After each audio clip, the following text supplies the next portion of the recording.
Salut, je m'appelle Aura et je viens du Texas. Aimez et abonnez-vous. Je vis avec ma grand-mère et elle est la seule personne de qui je suis proche sur cette planète. Après le décès de ma mère et de mon père, elle m'a pris sous son aile et elle m'a élevée. Mais en grandissant, je n'avais pas beaucoup d'amis. J'étais toujours concentrée sur mes études et c'est comme ça que j'ai été capable d'obtenir une bourse pour l'un des lycées les plus huppés de la ville. Mais les choses ont pris un grand tournant en seconde. Tout a commencé quand j'ai décidé d'aller en cours à vélo. Mais alors que j'étais sur le point de le garer, j'ai trébuché sur quelque chose et mon vélo s'est écrasé contre une voiture à proximité. Mince! La voiture avait l'air vraiment chère et maintenant, elle avait une bosse de la taille d'un éléphant. J'étais la reine des fauchés et je ne serais jamais capable de payer pour les dégâts. Je devais partir d'ici, mais c'est là que deux ombres ayant l'air maléfiques se sont pointées derrière moi et l'une d'elles m'a attrapée. Regarde ça! Elle a bousillé ta voiture, et maintenant, elles s'enfuient de la scène de crime. D'où Jésus? Pas les deux maléfiques. Jacob et Adam étaient les deux garçons les plus riches et les plus beaux de l'école. Mais tout le monde avait peur d'eux parce qu'ils étaient de gros harceleurs. Et maintenant, j'avais cabossé leur voiture. C'était le pire jour du monde. Je ne m'en fiais pas. Et je ne l'ai pas bousillé exprès. J'ai accidentellement... Oh, chaton, accidentellement ou pas, tu vas payer pour ça. Écoute, je ne peux pas payer. Tu veux mon vélo, tu peux l'avoir. Tu fais des blagues maintenant? Tu as intérêt à avoir l'argent, sinon... Oh mon Dieu, qu'est-ce que j'allais faire avec ces harceleurs? Et c'est là que je me suis rappelé les avoir récemment vus harceler quelqu'un. J'ai donc marmonné. Je connais votre secret, et je vais le dire au principal. Quel secret? Je sais ce que vous avez fait lundi dernier. Pendant une seconde, ils avaient l'air ébahis, mais puis Jacob a crié. Quoi? Comment tu sais ça? À en juger par leur visage apeuré, je pouvais voir que c'était quelque chose d'autre, et quelque chose de vraiment gros qu'ils avaient fait. Et ils pensaient que j'étais au courant? C'était parfait. Eh bien, je ne vais pas te dire ici, je vais le dire devant le principal. Allons-y maintenant. Non. Attends, on peut en parler. Oui, tu n'as à payer pour rien du tout. Attends, laisse-moi voir si ton vélo est cassé. Je vais t'en acheter un nouveau. Et autant que tu voudras. On fera tout ce que tu diras. On sera tes hommes à tout faire. Mais s'il te plaît, ne le dis à personne. Bon sang. Quoi? Les deux gars les plus puissants de l'école étaient totalement à ma merci et je ne savais même pas pourquoi. Mais j'ai fait semblant de garder mon sang-froid parce que je ne voulais pas qu'ils sachent que je bluffais.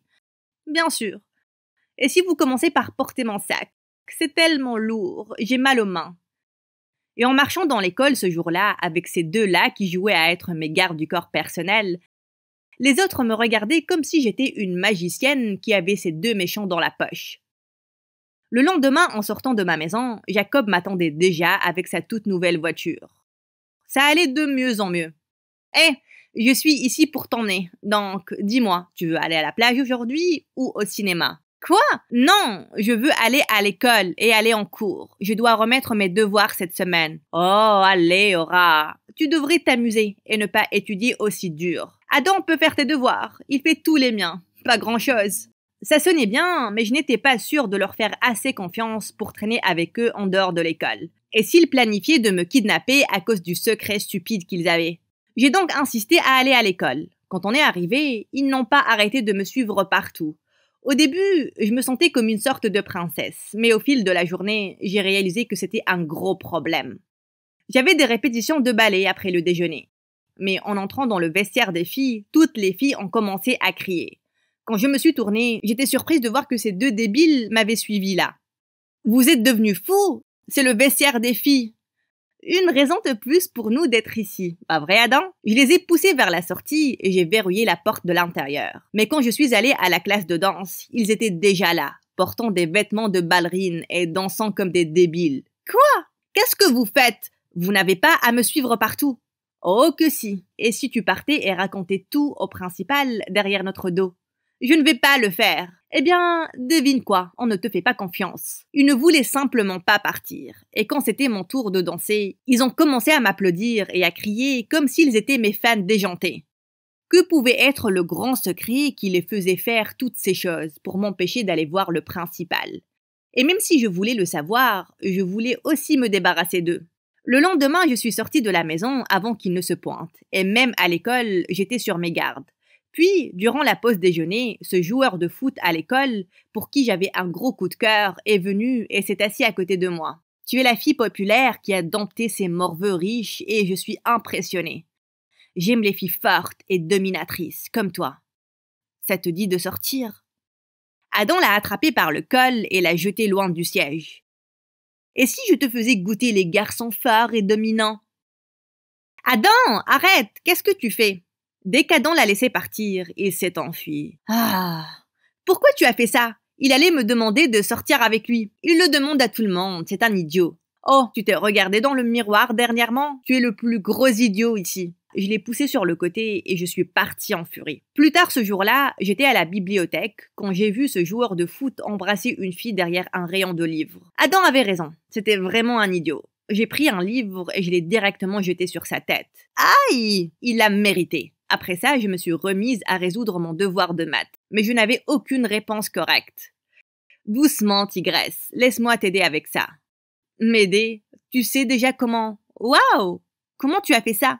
J'étais surprise que ce garçon qui ressemblait à quelqu'un qui avait probablement acheté ses notes avec l'argent de son père était à vrai dire bon en études. Il m'a aidé avec mes devoirs et honnêtement, je commençais à sentir qu'il n'était pas aussi mauvais après tout. Alors que j'étais sur le point de m'excuser de l'avoir traité d'idiot tout à l'heure, Jacob s'est pointé dans la bibliothèque. Merci de garder un œil sur elle quand je n'étais pas là. Adam était juste là pour faire du babysitting. Je me suis sentie tellement stupide à penser 2 secondes avant qu'il pouvait être gentil. Donc, qui est prêt à aller regarder le nouveau film Spider-Man? Oh mon Dieu! J'ai attendu ce film durant des mois. J'ai crié d'excitation tellement fort que le libraire nous a tous mis dehors. Plus tard ce soir-là, quand on est sorti du cinéma, il faisait assez froid. Soudain, Adam a enlevé sa veste et l'a mise autour de mes bras.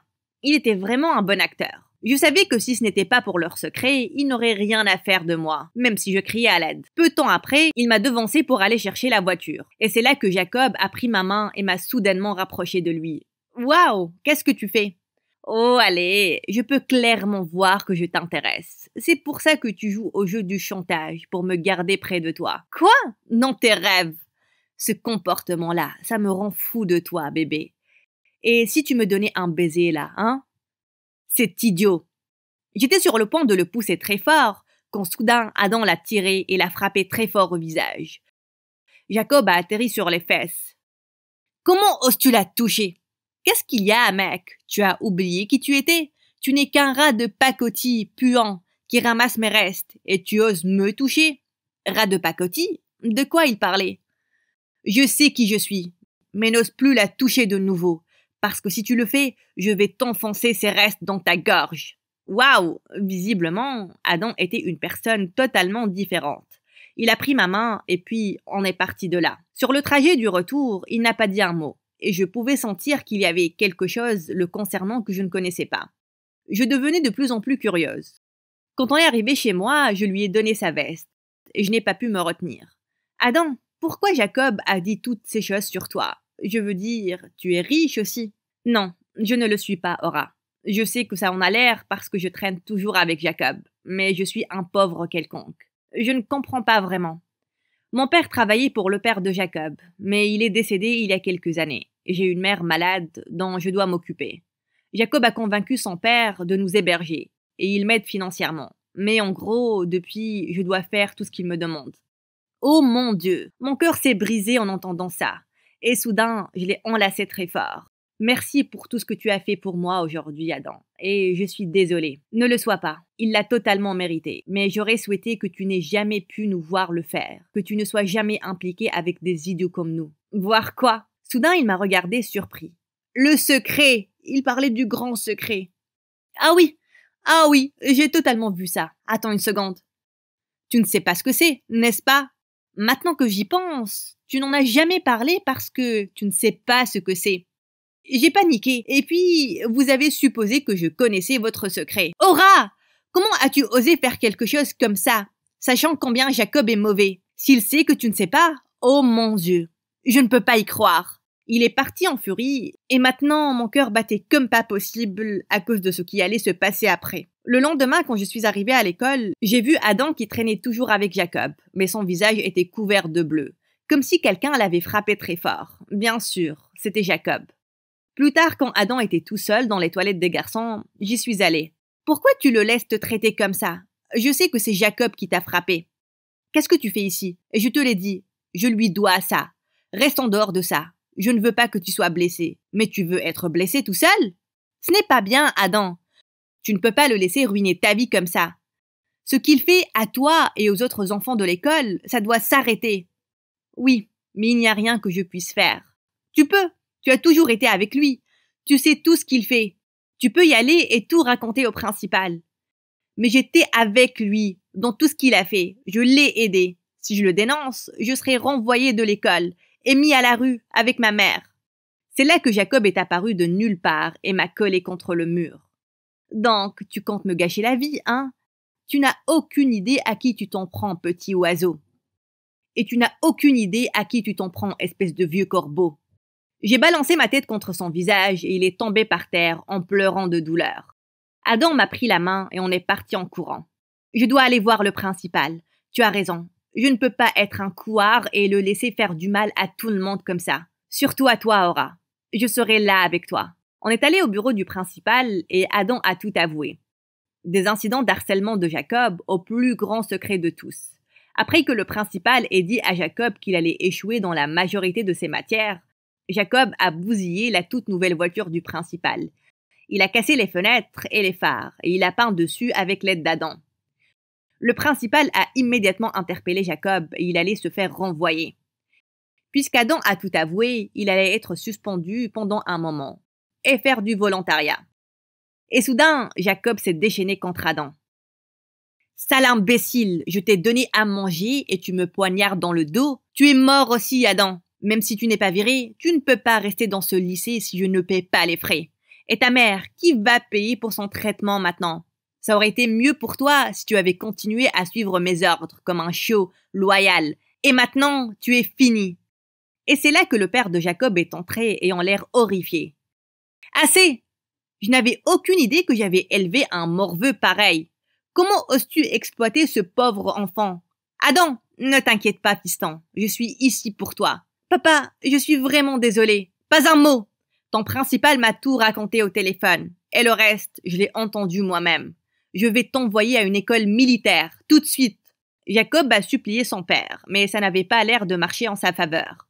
Quand Adam et moi sommes sortis de la pièce, je me suis tournée vers lui et j'ai dit « Comment tu te sens ?» Je ne me suis jamais sentie aussi mieux. J'ai été capable d'être brave. Je suis tellement heureuse que les choses aillent mieux pour toi. Maintenant qu'il n'y a plus de secret, tu vas encore être gentil avec moi? Oui, je porterai encore ton sac, tous les jours. Et puis, il m'a rapproché de lui pour m'embrasser.